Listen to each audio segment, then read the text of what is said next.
जय श्री राधे जय जगतबंधु हरि गुरु कृपा ही केवलम। श्री गुरुदेवेर श्रीचरणे प्रणति जानाई सकल साधु गुरु वैष्णव जारा এই शुभ दामोदर मासे आजकेर कथा आस्वादन करছেন सकलेर चरणे भुलंठित प्रणाम। आज पवित्र अहया अष्टमी बा बहुला अष्टमी।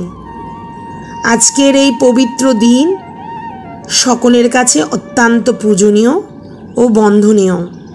कार्तिक मासे कृष्ण पक्षेर এই अष्टमी तिथिते मध्यरात्रे भगवान श्रीकृष्णेर आह्वाने पृथिवीर समस्त तीर्थेर बाड़ी ब्रजमंडलेर श्री राधाकुंड श्यामकुंडे आगमन घटे। आज आमरा श्री राधाकुंड श्यामकुंडेर आविर्भाव और महिमार कथा आस्वादन करब श्री गुरु कृपाय। श्रील कृष्णदास कविराज गोस्वामी पाद श्री चैतन्य चरितामृत ग्रंथे श्री राधाकुंडेर महिमार कथा लिखते गिये तिनि लिखछेन, सेई कुंडे नित्य कृष्ण राधिकार संगे जले जलकेली करे तीरे रासरंगे। सेई कुंडे जेई एकबार करे स्नान तारे राधा सम प्रेम कृष्ण करे दान। कुंडेर माधुरी जेन राधार मधुरिमा, कुंडेर महिमा जेन राधार महिमा। राधा कुंडेर महिमार कथा श्रील कृष्णदास कविराज गोस्वामी पाद এই পয়ের মাধ্যমে পবিত্র গ্রন্থ শ্রী চৈতন্য চরিতামৃতে উল্লেখ করেছেন। শ্রী শ্যামকুণ্ড শ্রী রাধাকুণ্ডের উৎপত্তি কিভাবে হয়েছে এই প্রসঙ্গে জানতে গেলে আমাদের যেতে হবে শ্রীমদ্ ভাগবত গ্রন্থে। সেখান থেকে জানা যায় মথুরা নরেশ কংস ভগবান শ্রীকৃষ্ণকে বধ করার জন্য বিশ্বরূপধারী অরিষ্টাসুরকে পাঠিয়েছিল ব্রজভূমিতে।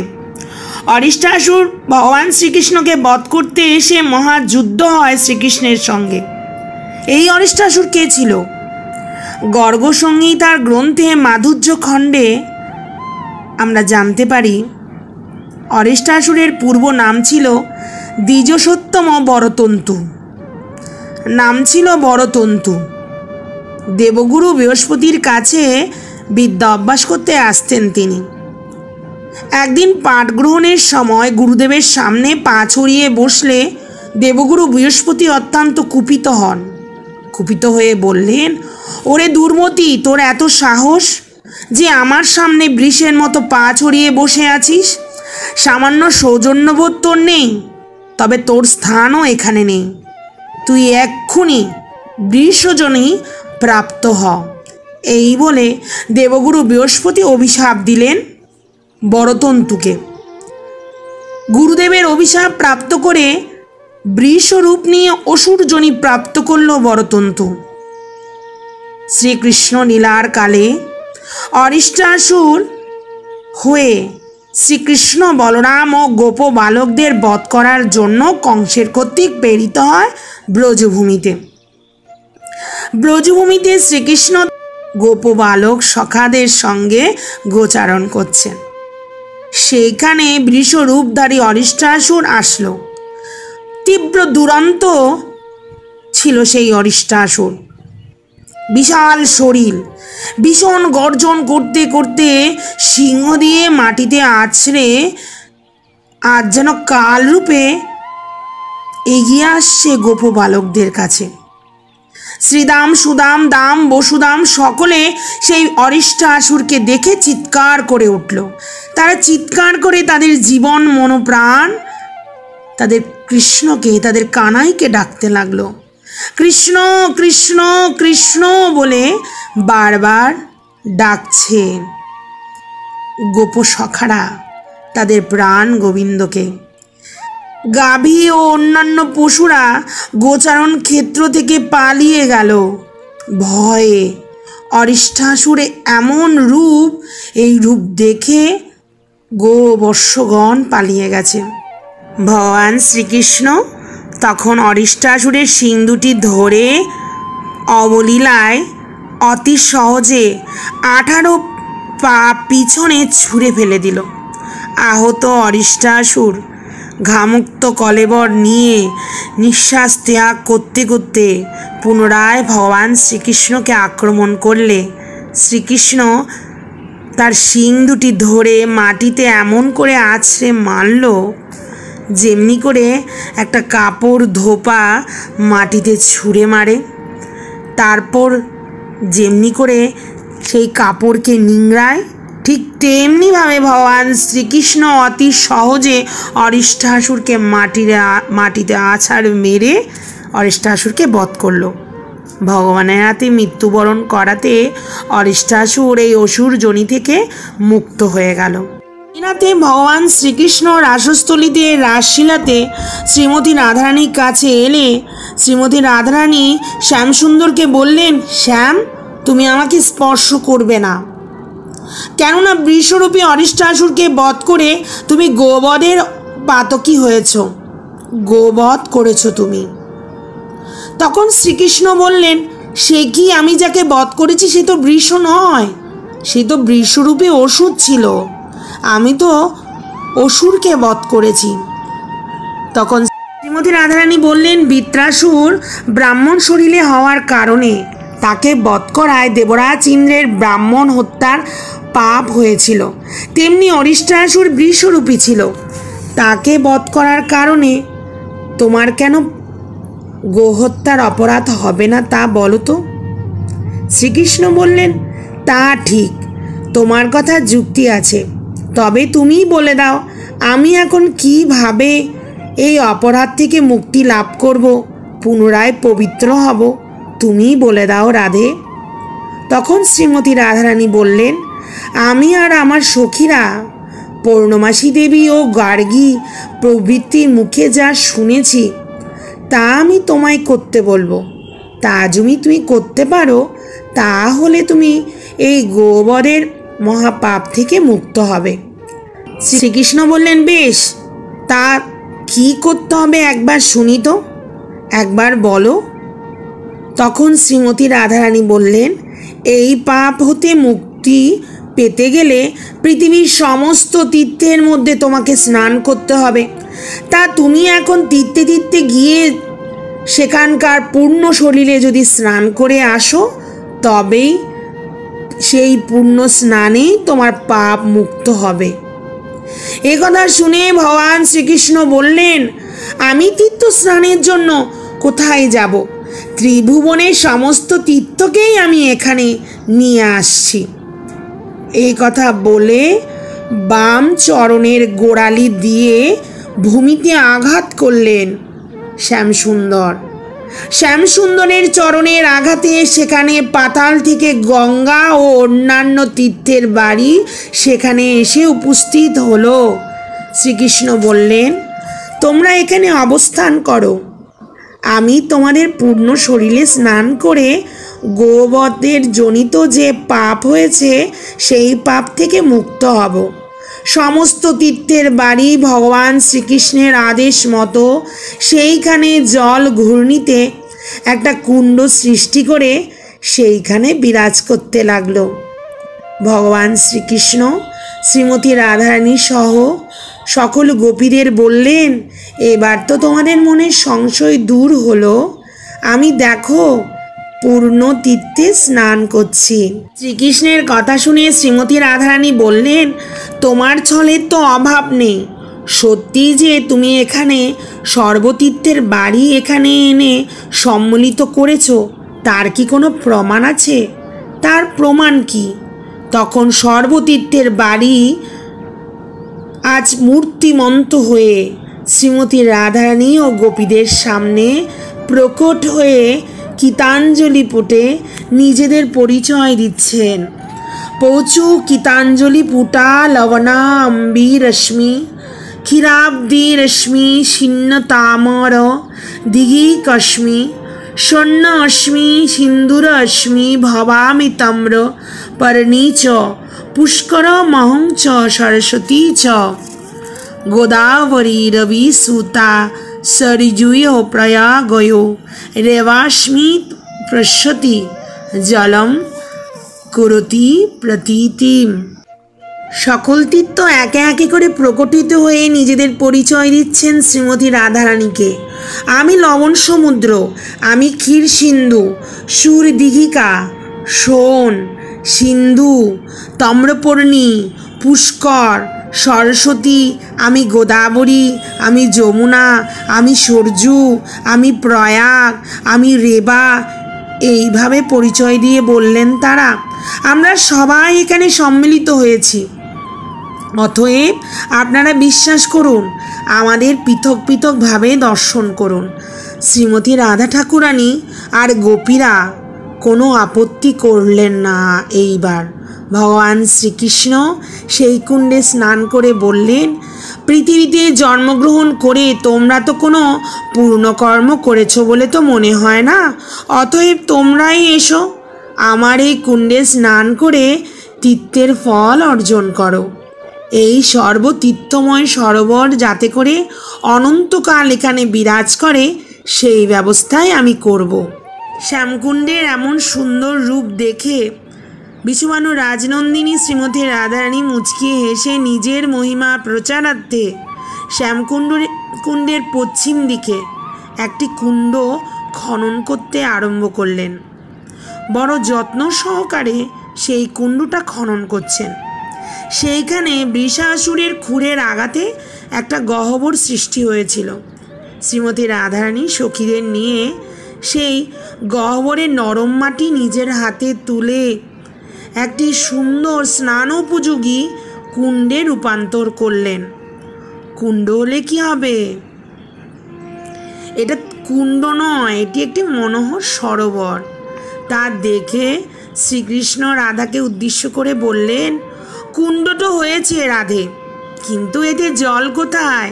তুমি এক কাজ করো, আমার কুণ্ড থেকে তীর্থ বাড়ি নিয়ে তোমার এই কুণ্ডটা পূর্ণ করে নাও। শ্রীমতী রাধারানী তখন নাক কুঞ্চন করে শ্রীকৃষ্ণকে বললেন, বয়ে গেছে, গোবদের ওই পাতকযুক্ত ওই জল আমি স্পর্শ করব না। আমরা মানসীগঙ্গা থেকে জল নিয়ে এসে এই কুণ্ড পূর্ণ করব। বিশ্বের মধ্যে এই কুণ্ডের কীর্তি স্থাপন করব। শ্রীকৃষ্ণ তখন মুচকি হেসে সমস্ত তীর্থ বাড়িকে ইঙ্গিত করলেন।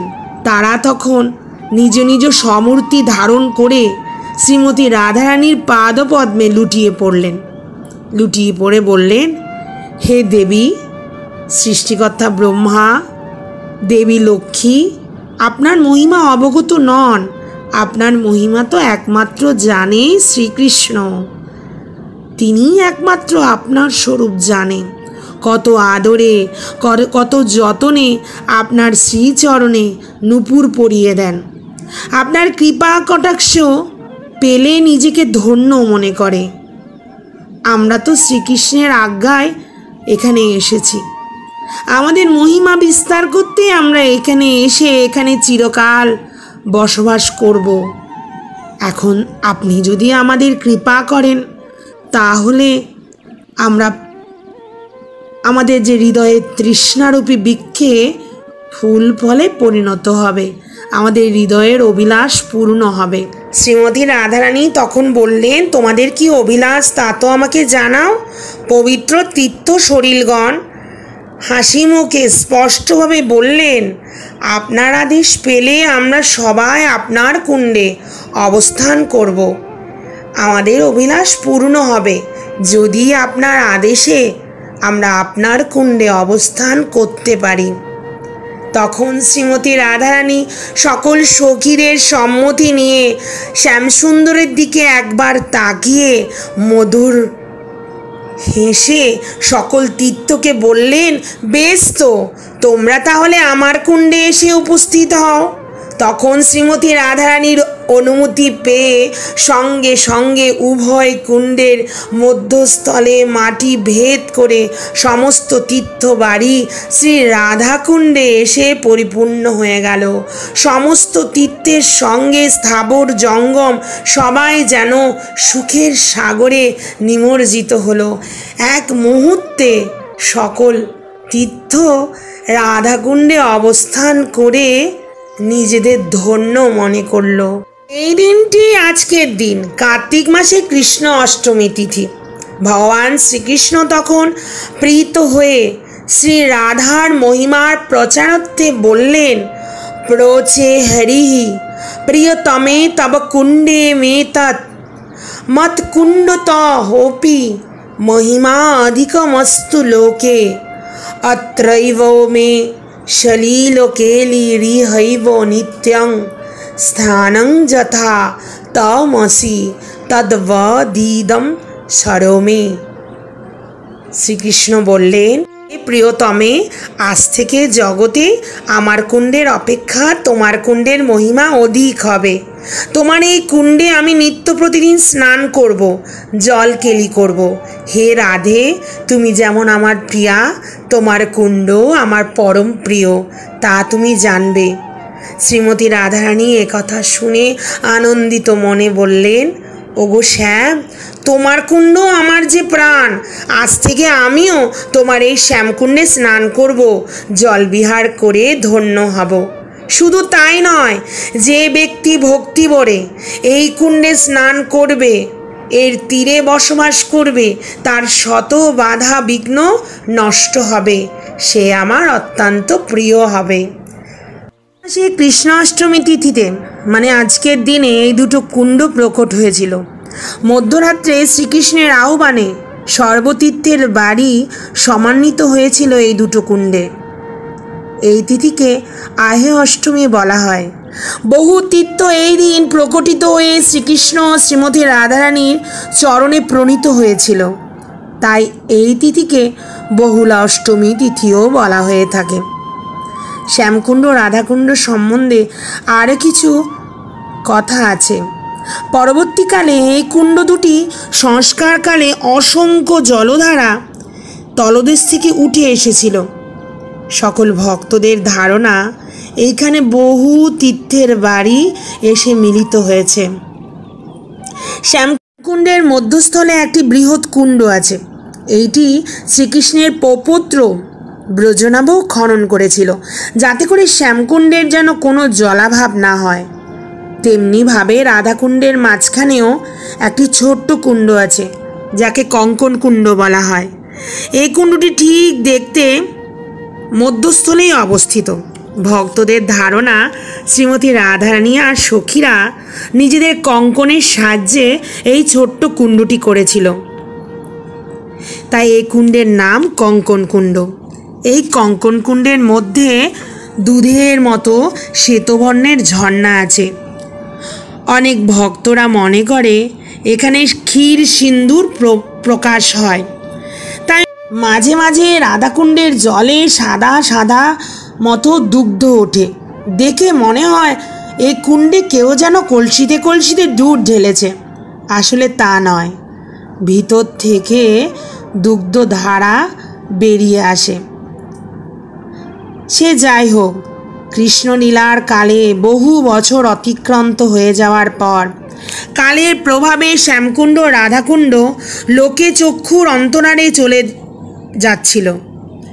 যদি আমাদের পতিত পাবন অবতার, কলি পাবন অবতার শ্রী মহাপ্রভু যদি শ্যামকুণ্ড রাধাকুণ্ডর আবিষ্কার না করত, তাহলে হয়তো শ্যামকুণ্ড রাধাকুণ্ড আমরা পেতাম না। ব্রজ পরিক্রমা করতে এসে শ্রীমান মহাপ্রভু এই শ্যামকুণ্ড রাধাকুণ্ড আবিষ্কার করেছিলেন। তিনি জানিয়ে দিয়ে গিয়েছিলেন কুণ্ড দুটি কোথায়, তা না হলে কোনো লোকের পক্ষে এই কুণ্ড দুটি বের করা সম্ভব ছিল না।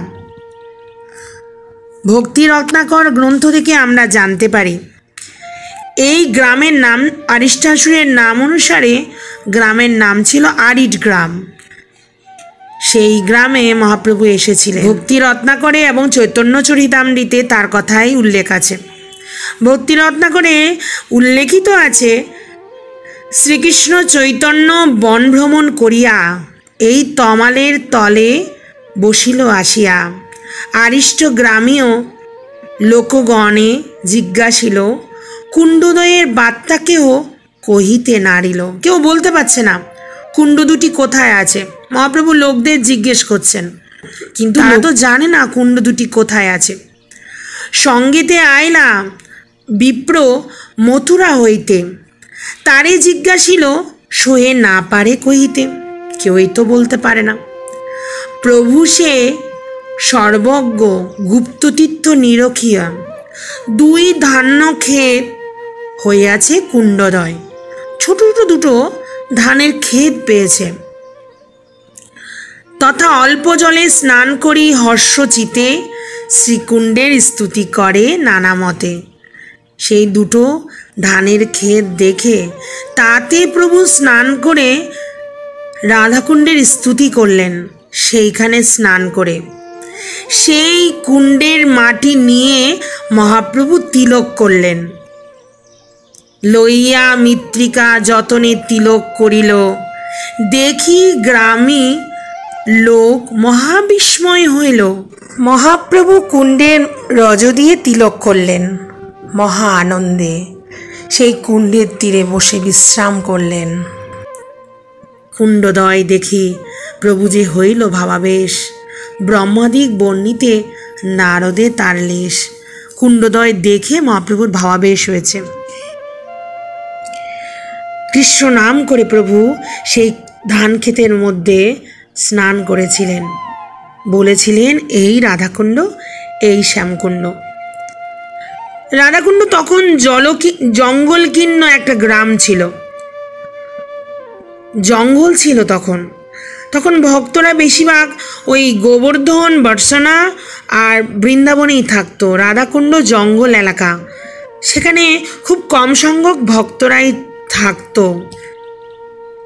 তবুও মহাপ্রভুর প্রিয় পার্ষদ পরম ভাগবত শ্রী রঘুনাথ দাস গোস্বামীপাদ ওই কুণ্ডের তটে সাধনায় উৎকৃষ্ট স্থান মনে করে বৃক্ষর তলায় বসে সাধন ভজন করতে লাগলেন। সঙ্গে ছিলেন কৃষ্ণদাস কবিরাজ গোস্বামীপাদ, তিনি সেবক রূপে ছিলেন। অতি বৃদ্ধ ছিল সনাতন গোস্বামীপাদ তখন গোবর্ধনের পাদদেশে বৈঠান গ্রামে অবস্থান করছিলেন। শ্রীল রঘুনাথ দাস গোস্বামীপাদ যে রাধাকুণ্ডে এসেছে এই সংবাদটা পেয়ে তিনি এসেছিলেন পরম স্নেহভাজন রঘুনাথকে সঙ্গে দেখা করতে। আদর করে রঘুনাথ দাস গোস্বামীপাদকে জড়িয়ে ধরলেন শ্রীল সনাতন গোস্বামীপাদ। বললেন, এইভাবে গাছের তলায় আশ্রয় করে সাধন ভোজন করা ঠিক নয়। কুঠির বাঁধো, কুঠিয়ায় বসে সাধন ভজন করো। তখন শ্রীল রঘুনাথ দাস গোস্বামীপাদ বললেন, কাঙাল বৈষ্ণব আমি, আমার জন্য বৃক্ষের তলার আশ্রয়তই যথেষ্ট। সনাতন গোস্বামীপাদ তখন আর কিছুই বললেন না। আগেই বলেছি, এই অঞ্চলটা খুবই বন জঙ্গলে ভর্তি ছিল। সঙ্গে শুধু জঙ্গল নয়, সঙ্গে হিংস্র জীবজন্তুতে পরিপূর্ণ ছিল। পরম ত্যাগী ছিল রঘুনাথ দাস গোস্বামীপাদ শ্যামকুণ্ডের তটে, এখনও তটটা আছে, মানস পাবন ঘাট, সেখানে বসে অযাজক বৃত্তিধারী কঠোরভাবে তপস্যা করতে লাগলেন। তপস্যা মানে একেবারে শ্যামসুন্দরের লীলায় ডুবে যেতেন। নিজের দেহ গেহ কোনো জ্ঞান থাকতো না দাস গোস্বামীপাদের। কৃষ্ণকে প্রাপ্তির মানসে শ্রীমতী রাধারানী এ ঘাটে স্নান করতেন শ্রীকৃষ্ণকে পাওয়ার জন্য। শ্রী রঘুনাথ দাস গোস্বামীপাদ ওই ঘাটে উৎকৃষ্ট জ্ঞান করে সেখানে বসেই সাধন ভজন করতেন। ভিক্ষা করতে তিনি যেতেন না, ভিক্ষা আপনা আপনি হতেই চলে আসতো। আসলে ভক্ত ভগবানের চরণে নিজেকে যখন পুরোপুরি সমর্পণ করে দেয়, তাদের আর দেহ গেহ এসব জ্ঞান থাকে না। তাদের খিদা, তাদের তৃষ্ণা সব চলে যায়। শ্রীকৃষ্ণ লীলায় তাদের একমাত্র সাধন, একমাত্র ইচ্ছা থেকে যায়। আর কোনো আশঙ্কায় তাদের মনে থাকতো না।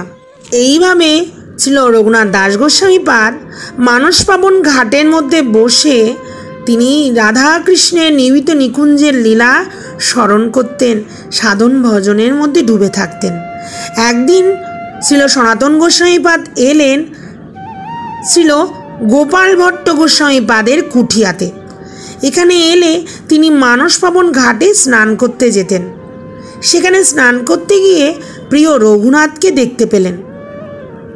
এইভাবে জঙ্গলপূর্ণ জায়গায় মানসপাবন ঘাটে স্নান করতে এসে দেখলেন রঘুনাথ সেই ঘাটের মধ্যে বাহ্য জ্ঞান শূন্য হয়ে ভজনে নিমগ্ন আছেন, একেবারে ভজনে ডুবে আছেন। বাহ্যের কোনো জ্ঞানই শ্রীল রঘুনাথ দাস গোস্বামীপাদের ছিল না। শ্রীল সনাতন গোস্বামীপাদ দেখছেন একটা বাঘ কুণ্ড থেকে জল পান করছে। বাঘ জল পান করে রঘুনাথ দাস গোস্বামীপাদের দিকে তাকিয়ে চলে গেলেন। শ্রীল সনাতন গোস্বামীপাদ আকস্মাৎ এই দৃশ্য দেখে আস্তম্ভিত হয়ে গেলেন।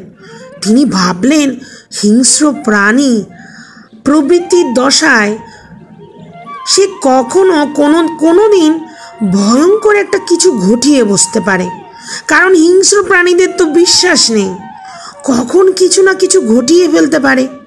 এমন হলে প্রিয় রঘুনাথের জীবন সংশয়ের অবশ্যম্ভাবী। তিনি তখন শ্রীল রঘুনাথ দাস গোস্বামীপাদকে ডেকে ঘটনার কথা বললেন। এও বললেন, তুমি জানতে পারো না, কিন্তু এমন ঘটনা প্রায় হয়। আমি তোমাকে কতবার বলেছি একটা কুঠির বেঁধে সাধন ভজন করতে, কিন্তু তুমি শুনছই না। আজ আমি স্বচক্ষে দেখলাম এই ভয়ঙ্কর পরিস্থিতি। কি পরিস্থিতিতে তুমি রয়েছ আমি আজ স্বচক্ষে দেখলাম। নেহাত তোমার উপর শ্রীমতী রাধারানী কৃপা আছে, তাই তোমার জীবন হানি ঘটেনি। শ্রীমতী রাধারানী নিত্য প্রতিদিন তোমার উপর নজর রেখেছে, তোমার উপর তার দৃষ্টি রেখেছে। এখন তুমি বলো, তুমি এখানে কুণ্ডের তীরে বসে কার সাধন করছো? তুমি কৃপাময়ী শ্রীমতী রাধারানী তো? তুমি কি চাও তোমার এই আরাধ্যা দেবী শ্রীমতী রাধারানী সবসময় তোমার উপর নজর রেখে কষ্ট ভোগ করুন? তুমি তো ভক্ত, তার আরাধনা করছো, তোমাকে রক্ষা করাই তো শ্রীমতী রাধারানীর একমাত্র কর্তব্য। আজ শ্রীমতী রাধারানী দিবা নিশি তোমাকে রক্ষার দায়িত্ব নিয়ে কষ্ট ভোগ করছেন। তুমি কি তাকে কষ্ট দিতে চাও? সেই জন্য বলি, শ্রীমতী রাধারানীকে কষ্ট না দিয়ে তুমি একটা কুঠিয়া বেঁধে এখানে সাধন ভজন করো, তুমি তার আরাধনা করো। এই আধ্যাত্মিক বিশ্লেষণ শুনে শ্রীল রঘুনাথ দাস গোস্বামীপাদ স্থির করলেন তিনি কুঠিয়া করবেন। সনাতন গোস্বামীপাদের পদধূলি নিজের মস্তকে ধারণ করে তার আদেশ মতো গাছপালা দিয়ে একটা ছোট্ট কুঠিয়া নির্মাণ করে তার মধ্যে সাধন ভজন করতে লাগলেন শ্রীল রঘুনাথ দাস গোস্বামীপাদ। সে সময় থেকে সংসার ত্যাগী বহু বৈষ্ণবগণ বনে বনে ঝুপড়ি করে রাধাকুণ্ডে ভজন করতে লাগলেন। এই মানসপাবন ঘাটের পাশেই ছিল কৃষ্ণদাস কবিরাজ গোস্বামীপাদের ভজন কুঠির। সেখানে তিনি পবিত্র গ্রন্থ শ্রী চৈতন্য চরিতামৃত রচনা করেছিলেন। দাপর যুগের লীলাভূমি এই ব্রজধাম। সেই লীলাভূমির সাক্ষীস্বরূপ রয়েছে শ্রী যমুনা গিরি গোবর্ধন, আজও প্রকট আছে সাক্ষ্যরূপে। কিন্তু মহাপ্রভু এসে যদি আমাদের শ্যামকুণ্ড রাধাকুণ্ড মহিমা অবগত না করত, আমরা তার অস্তিত্ব খুঁজেও পেতাম না। কিন্তু আজকে যে আমরা রাধাকুণ্ড শ্যামকুণ্ডের এত সুন্দর অবস্থা দর্শন করছি, তার সম্পূর্ণ অবদান শ্রীল রঘুনাথ দাস গোস্বামীপাদের। তিনি তার নিষ্কিঞ্চন কঠোর বৈরাগ্য দিয়ে শ্রীমতী রাধারানীর ভজনই করেননি, শুধুমাত্র ভজনই করেননি, তিনি এই কুণ্ডদ্বয়ের সংস্কারও করেছেন। তা না হলে অচিরেই এই কুণ্ডদ্বয় বিলুপ্ত হয়ে যেত। শ্রীমতী রাধারানীর কৃপায় তিনি এই কুণ্ডদ্বয়কে পুনরায় সংস্করণ করেছেন। বৃন্দাবনাই থাকে শ্রীমতী রাধারানী কৃপা ও আনুগত্য নিয়েই থাকে। যারা বর্ষানায় বাস করে তারা সাধন ভজন করে শ্রীমতী রাধারানীর অত্যন্ত নিকটেই থাকে। কিন্তু জঙ্গলপূর্ণ এই রাধাকুণ্ডের তীরে কেন যে দাসগোস্বামীপাদ সাধন করতে এলেন তা বোঝা দুষ্কর। এর পিছনে রাধারানীর কোনো বিশেষ কারণ আছে। তবে কি রাধারানীর কৃপা এই রাধাকুণ্ডের তটে কি সবচেয়ে বেশি? বর্তমানে আমরা যে রাধাকুণ্ড শ্যামকুণ্ড দেখছি তা বলতে গেলে ছিল রঘুনাথ দাস গোস্বামীপাদেরই ভজনের কৃপায়। কেননা তিনি যদি এই কুণ্ডে বাস না করে বৃন্দাবনে বা বার্সনায় বা গোবর্ধনে থাকতেন তবে কিন্তু এই রাধাকুণ্ডের সংস্কার এমনটা হতো না। তিনি যদি অন্যত্র বসবাস করত তাহলে মনে হয় রাধাকুণ্ড শ্যামকুণ্ড আজকে যা দেখছি তা হতো না। মহাপ্রভু তো শুধুমাত্র কুণ্ড দুটি আবিষ্কার করে গেছেন। তখন এই কুণ্ড দুটি ছিল দুটো ছোট্ট ধানি ক্ষেত। পরবর্তীকালে আপন সাধন ভজনের প্রভাবে কুণ্ডের সঠিক অবস্থানে এনেছেন ছিল রঘুনাথ দাস গোস্বামীপাদ। কী করে তার কথা একটু শুনি। একবার কুণ্ডের দিকে তাকিয়ে ছিল রঘুনাথ দাস গোস্বামীপাদ ভাবছেন, এই সামান্য জলাভূমিকে যদি গভীরভাবে খনন করে জলপূর্ণ করে ভালো করে সুন্দর করা যায় তবে কি না ভালোই না হতো। এই ভেবে মনে মনে ভাবছেন, ছি ছি ছি ছি ছি, আমার মনে এমন, আমি না অযাচক বৃত্তি, আমার মনে এমন বাসনা আসলো। সামান্য মাঠটা ঘোল খেয়ে জীবন ধারণ করি, আমার মনে এমন বাসনা কি করে আসলো? কথায় বলে না, ভক্তের ভগবান। ভক্তই যা বাসনা করবে ভগবান তা পূরণ করে দেবেই। মাধবেন্দ্র পুরীপাদ সে অমৃতকেলি ক্ষীর আস্বাদনে বাসনা করেছিলেন। গোপীনাথ মাধবেন্দ্র পুরীপাদের জন্য নিজে হাতে ক্ষীর চুরি করে ক্ষীরচোরা নাম ধারণ করেছিলেন। এইবারও শ্রী গোস্বামী পাদের সঙ্গে এমনটাই হলো। তার বাসনা পূরণ করার জন্যই শ্রীকৃষ্ণ কোনো লীলা করলেন।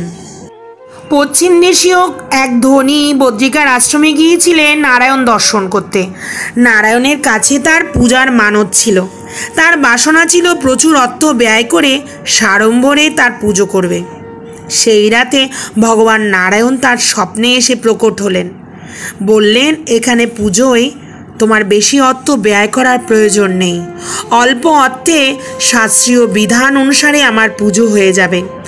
বাকি অর্থ নিয়ে তুমি চলে যাও ব্রজমণ্ডলের আরিড গ্রামে। সেখানে আমার পরম ভক্ত বৈষ্ণব প্রধান রঘুনাথ দাস গোস্বামী আছে। সমুদয় অর্থ তুমি তাকেই দাও।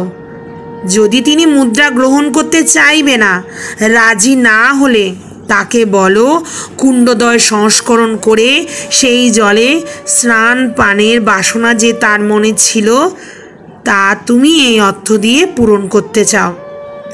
এই কাজটা যদি তুমি করো আমি তোমার উপর প্রসন্ন হব। স্বপ্নের আদেশ পেয়ে ধনী শেঠ বদ্রিকা আশ্রম থেকে সোজা চলে গেলেন ব্রজমণ্ডলের আরিড গ্রামে।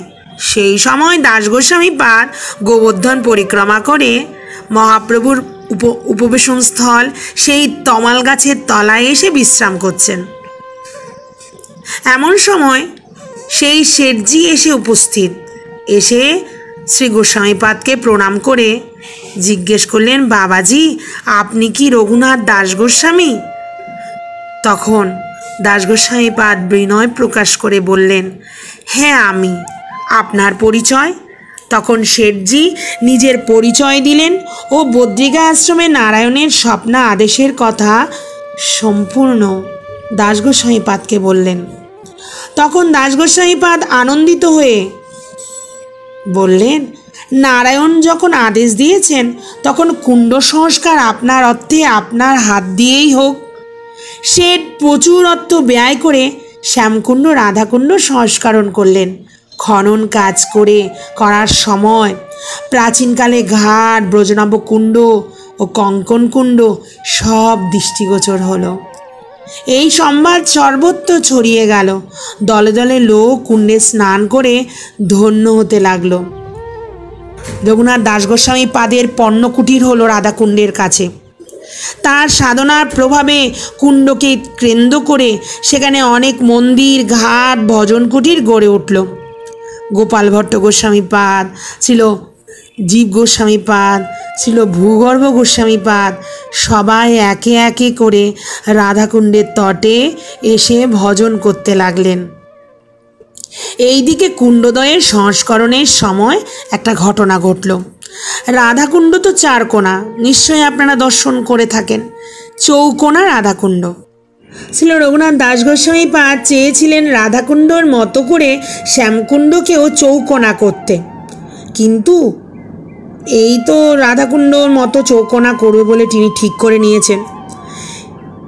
যেদিন করবেন তার আগের দিন রাত্রে পঞ্চপাণ্ডবের প্রধান ভ্রাতা যুধিষ্ঠির স্বপ্নে এসে ছিল দাস গোস্বামীপাদকে জানালেন, হে প্রভু, আমরা পঞ্চপাণ্ডব দীর্ঘদিন এই শ্যামকুণ্ডের তীরে বৃক্ষরূপে অবস্থান করছি। আপনি যদি শ্যামকুণ্ডকে চৌকোনা আকৃতি দেন তাহলে তো আমাদের অস্তিত্ব লোপ পাবে। অতএব কৃপা করে আমাদের বিলোপ ঘটাবেন না। স্বপ্ন ভঙ্গ হলে প্রভাত সময় ছিল রঘুনাথ দাস গোস্বামীপাদ শ্যামকুণ্ডের তটে সেই পঞ্চপাণ্ডব বৃক্ষ দর্শন করলেন।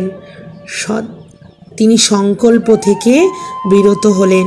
তাই রাধাকুণ্ডের মতো শ্যামকুণ্ড চৌকোনা না।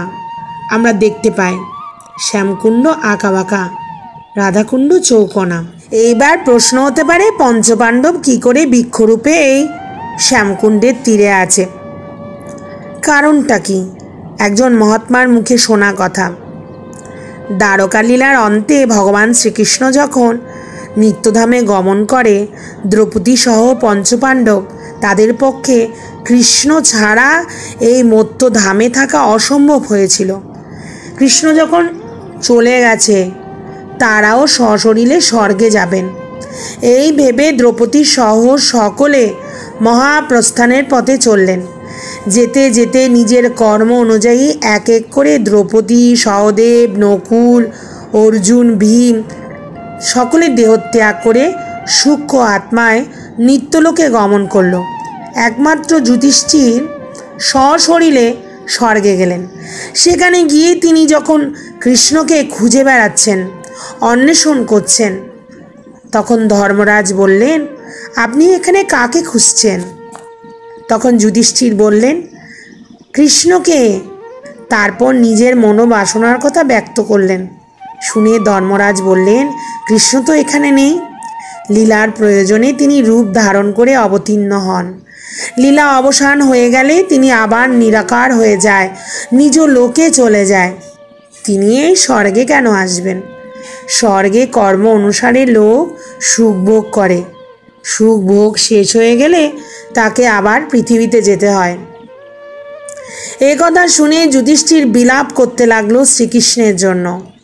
তখন শ্রীকৃষ্ণ প্রকট হয়ে যুধিষ্ঠিরকে বললেন, হে প্রিয় সখা, তুমি বা তোমরা সকলে কখনো কৃষ্ণ রূপধারী আমার এই শরীরের দর্শন আর পাবে না। তোমরা যদি নিত্যলীলায় আমায় দর্শন করতে চাও তবে ব্রজমণ্ডলে বৃক্ষরূপে জন্মগ্রহণ করো, তাহলে প্রতিদিন তোমরা আমায় নিত্যলীলায় দর্শন করতে পারবে। এই কথা শুনে যুধিষ্ঠির আনন্দিত হয়ে বললেন, প্রভু, বৃক্ষ তো অতি উৎকৃষ্ট জনি। যদি আপনার দর্শন পাওয়ার জন্য এর চেয়ে নিকৃষ্ট জনিতে জন্ম নিতে হয়, তাও আমি জন্মগ্রহণ করতে রাজি আছি প্রভু। আপনার দর্শন করতে পারবো, এর চেয়ে আনন্দের আর কিছু নেই। সেই সময় হতে পঞ্চপাণ্ডবেরা শ্যামকুণ্ডের তটে নিম বৃক্ষরূপে অবস্থান করছে। বর্তমানে তা অনেক বৃক্ষ নিজেদের শরীর ত্যাগ করে অন্তর্নিহিত হয়েছে। মনে হয় একটা বৃক্ষই আছে। আজ সেই পূর্ণতিথি, যেই পূর্ণতিথিতে শ্যামকুণ্ড রাধাকুণ্ডে সমস্ত তীর্থের বাড়ি একত্রিত হয়। রাধাকুণ্ডে স্নান করলে রাধার সমপ্রেম প্রাপ্তি হয়। শ্যামকুণ্ডে তা তো রাধারানীর বড় প্রিয় কুণ্ড। রাধাকুণ্ড শ্যামকুণ্ডের আবির্ভাবের কথা কিঞ্চিৎ আস্বাদনের চেষ্টা করলাম।